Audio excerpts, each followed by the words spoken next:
Hello, everybody. Welcome to today's live stream. These are one of these days that it's not so wise, I think, to focus on the markets.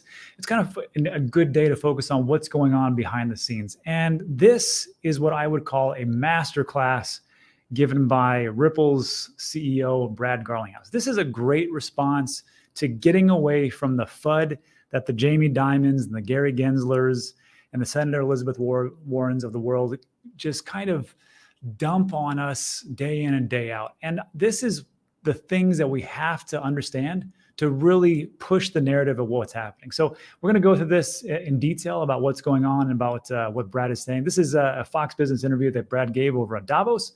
And we're going to go through this piece by piece. So the first part, he's going to talk about the ETF narrative. And it's very quick, so just take a listen and go from there. Well, I think it's a very big deal, in large part because I think it's further validation from institutions and even in this case, a government entity where, the crypto has been on kind of the outskirts, I think, and increasingly you're seeing that come into the mainstream. And so I think it's a validation. I think it's further indication of more institutions coming into the crypto asset market. Yeah, I just wanted to kick off with that because it's just a good way to kind of open things up. This is the things that I've been saying. I didn't really care so much if we actually had the ETF approved. I personally didn't think it was going to get approved. And of course, I was wrong on that one. But it just shows another aspect of it to say like, hey, yeah, it actually got approved. And it's really good for the industry because it kind of gives us, a little bit of notoriety and a legitimacy as we move forward, especially because of the institutions that are actually coming in. So I have to, wholeheartedly agree here with Brad, what he said. So the next part we're going to talk about is the Jamie Dimon narrative and how we kind of move away from that, because this was an actual video that we took a look at just a couple of days ago. And this was also being recorded at Davos.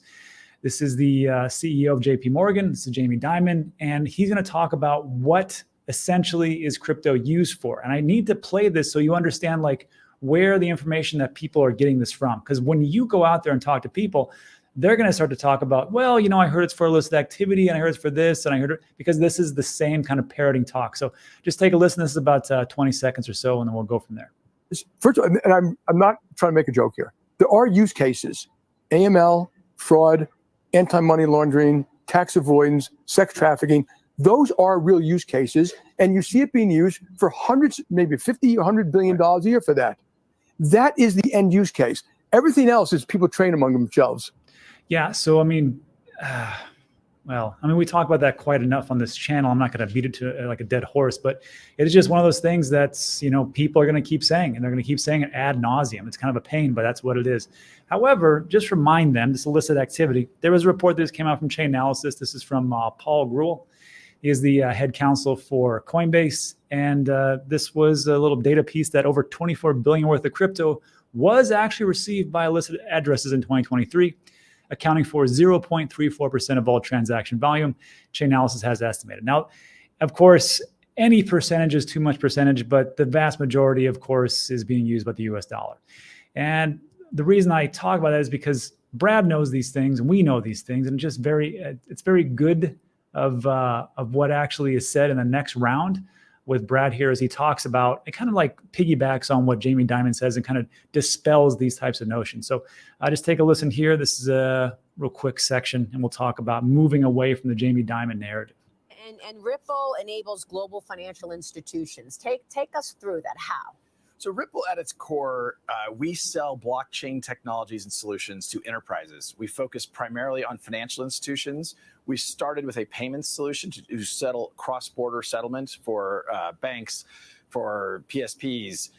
Typically, cross-border payments have been slow. They've been expensive. Using these technologies, we can dramatically reduce the cost and increase the speed and efficiency. And now you're seeing financial services institutions try to get their own strategy with regard to blockchain underway. How has that changed the dynamic for Ripple?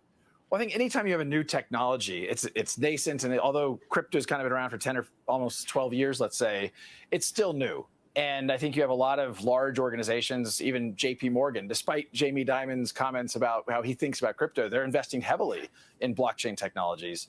Now, that being said, I think in order for blockchain to thrive and for the largest population to benefit from these technologies, you can't have insular closed networks. Like the whole point It's kind of like the internet. The internet opened up networks. You had AOL and CompuServe and Prodigy. Along comes the internet to create interoperability. Crypto does that and can do that across many banks and provide dramatic improvements to how we think about money movement and really any transaction. Perfect right there, right? It shows people that, look, Jamie Dimon can have his opinion and people can have their opinion, but this is what's really the reality that's going on. And we're actually have a legitimate business and we're actually helping things move forward and we're actually helping customers not only with their transactions, but also, as far as fees, but also speed. So, these are the things that we need to keep talking about and move things forward. So that was just moving away from the Jamie Dimon piece. And now it gets really interesting, because Maria here is going to ask him, well, what is this? How did this all come down between Ripple and SEC? And these are the parts that I truly relish and enjoy, because I get to hear people gloat, but not really gloat, of how they beat the pants off the SEC and did a pretty good job. So just take a listen here as they talk about the SEC and why they keep losing. And with any new technology, I question whether or not those writing the laws around the regulation framework really understand the technology. Now, recently, you called the Securities and Exchange Commission Chairman Gary Gensler a, quote, political liability to the United States. You said he's acting in the interests of citizenry or the long-term growth of the economy, that he's not acting on behalf of customers and users. Tell us more. Well, look, I think Gary Gensler has prioritized hiring more lawyers to litigate the industry. And this is often described as, or kind of regulation through enforcement. If we just took the time to codify rules of the road, most of the industry in crypto wants to follow the rules of the road. Countries around the world have leaned in. Even the European Union, 27 countries in the European Union have come together to create a construct for how crypto should be regulated. In the United States, we haven't done this work. I jokingly suggested maybe what we should just do is type into ChatGPT, how should the U.S. That's more than the U.S. SEC has done. And it's frustrating. And I think even, I guess, yesterday, there was a court hearing between Coinbase and the SEC.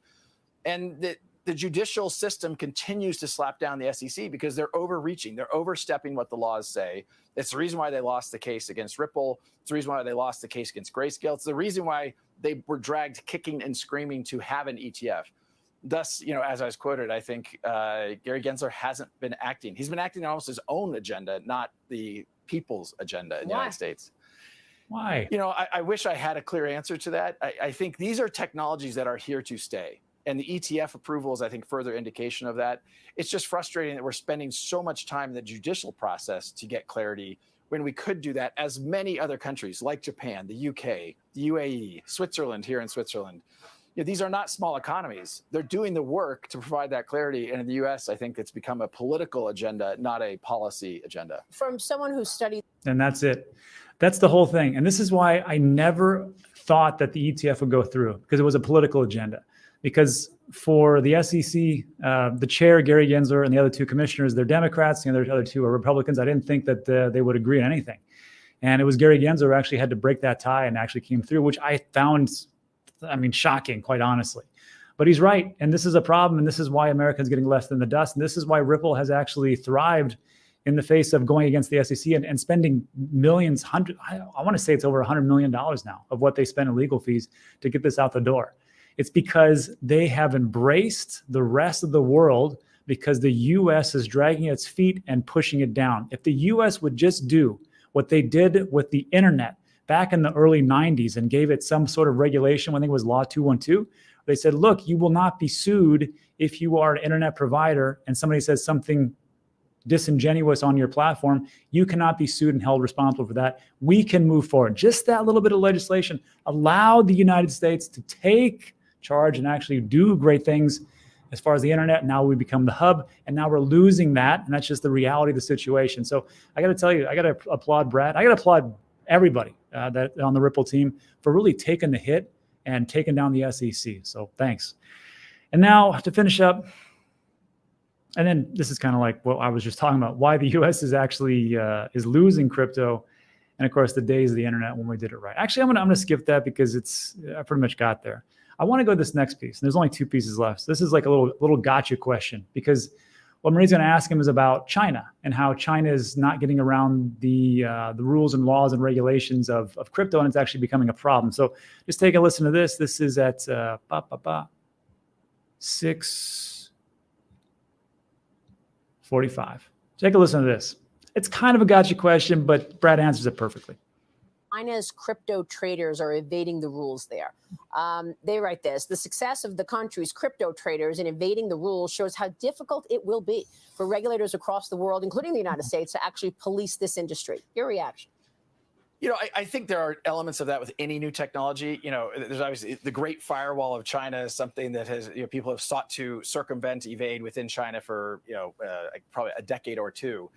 I think, again, if you think about the activities that these technologies enable, KYC still matters, AML still matters, and ultimately today, there are the off ramps through typically exchanges like Coinbase that are very good actors, where I think you are able to enforce these kinds of regulations. That's part of the self-inflicted wound of a settlement with Binance, the largest exchange in the world, with the U.S. government, I think a few months ago. Well, that settlement you just referred to, congratulations to you and to. Yeah. And I mean, just to piggyback off that, I mean, this is how you do things right. Like, you don't step around the question and just, kind of blow it all off and go, KYC ain't not a big deal. Answer the question perfectly. There is a place for that in crypto digital assets. We're actually following the rules. It's just that we can't get anybody to let us into the room because they are regulating by enforcement. So again, excellent way to do these things. And then the last one is, this was a pretty great piece where he really gets into Jamie Dimon, and Maria praises him for actually what happened. Grayscale, what does this mean for you in terms of new business opportunities now that that's behind? Look, Ripple really thrived under the scrutiny of the SEC, but outside the United States. My hope is that now that there is at least clarity for Ripple that XRP is not a security, that opens up the U.S. market a little bit. The challenge, of course, is you still have U.S. regulators who are pretty hostile, right? The SEC continues their litigation, enforcement through litigation, and even the OCC has been pretty negative about crypto. My view is this is a technology, this is an asset class that is here to stay. We need to embrace it and understand that. And I think ultimately the U.S. typically gets it right. It just has taken a little while. So what's the pushback for Jamie Dimon, who was on the program last week saying, look who's using crypto, terrorists, look who's using sex traffickers? My reaction to that is terrorists and sex traffickers use cash. If you look on a percentage basis, I'm not trying to say that any new technology, bad actors can use any new tool. Bad actors will use AI. Bad actors will use crypto. I think there are a lot of very good actors in crypto who are doing the right thing. Ripple only works with regulated financial institutions. You can't have anonymous transactions using Ripple's technology. So, some of those things I think are good political talking points.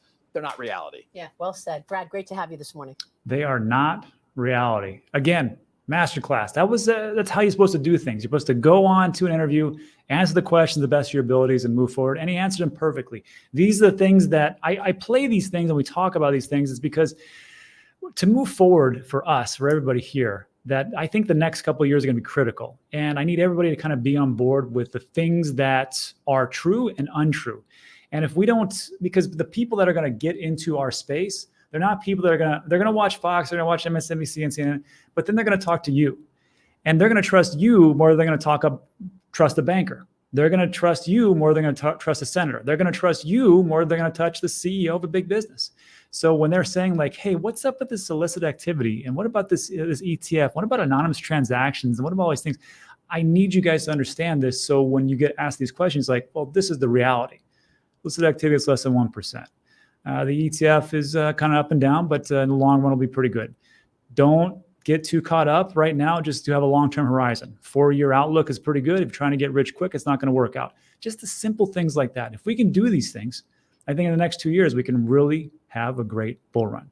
Anyhow, let me know what you think about that in the comment section. And then also, just wanted to piggyback off that a little bit, which is just some mental aspects of investing. Now, on this channel, I can't tell you what to do. I'm not a financial advisor. I'm sure not your dad. But there's some rules we try to follow, right? One, it's all gone. Don't invest more than you can afford to lose. Everything's a scam until proven otherwise. You don't even trust me. Don't leave anything on exchanges. Don't use leverage. Take profits along the way. Simple, right? Right. So there was this tweet I put out today. And I just needed people to stop not you guys. You guys get it, right? But again, I need you to kind of help me out here. And I said this very simply. Stop complaining. Stop crying and take some profits. And really what it comes down to is greed. So this was a chart I pulled up. And it's the same thing going over and over again. It's where people say, hey, I'll take some profits at some point. They start out, this is today, January 8th. Well, actually, no. Today's January 19th, right? What's the day today? All right. Yeah, 19th. January 18th. Oh, okay. 11:30 at night. And then, of course, it came over here. So it started at $6, and then it went to like almost 10. And I'm saying like people are doing this. They're like, okay, I'm going to start at 6. And then it comes up. Are you going to take profits? No. It goes down. Of course, I'm not going to take any. I just take a little bit of a trickle down. I'm not going to take any profits. Not yet. Diamond hands. No. And like right here, you're at almost $14 in like 6 hours or 8 hours. Correct me in the comment section. You should be taking profits along this way. What are you doing if you're 2x'd? If you're 2x'd, this is what you're thinking. I know what you're thinking. You're thinking this. Why would I take profits? Because it could 10x. And then, of course, we have this thing right here where we get to this, not yet. And then, of course, it drops, and you're like, why are you dumping on me? And then it goes up. You're like, hey, we're back. And then it drops all again. And, oh, I'm a victim. I'm a victim. You're not. Because here it just comes up again. So this was a chart I got. It's Satoshi VM. And I'm ticked off I didn't get into it early. I didn't even realize it actually started today, honestly. But it looks good. It's a Bitcoin ZK rollup, layer 2. It's compatible with Ethereum virtual machine. You're going to have a layer 2 solution on top of Bitcoin to use EVM and Ethereum products. That's awesome. Now, I don't have anything against it. I don't really know. I mean, these are the things that I know about it. But the thing that was surprising me is everybody's complaining because it dropped off. I'm like, why are people complaining about this? Stop complaining. Take your profits and move on. So this is what I'm going to tell everybody like this. Everybody's dumping on us, right? If you're DCAing with me, I'm dollar cost average right now. I bought a bunch of stuff today, like I do every day. And I put this out and I told you, I'm like, look, if you dump on me, that's fine. I'm a big kid, I'm an old person, but I have no problems with picking up those bags. But do not complain to me when this 10 to 50 X's and I start selling. Speaking of which, there's a link in the description of all my videos where I talk about exactly when I'm going to actually sell and all the indicators I'm going to use. At that point, I'll be selling 80% of my crypto, and I will be stepping down from this channel until the bear market comes. So I just want to be clear with everybody that we have to understand that we should be taking profits. We should not invest more than we can afford to lose. We should believe that everything is a scam until proved otherwise. We should not leave things on leverage or on exchanges, and we shouldn't use leverage. Just basic stuff. Anyhow, that's it for today. So look, if you like today's video, give it a thumbs up. Consider subscribing. Everything we talk about is time sensitive.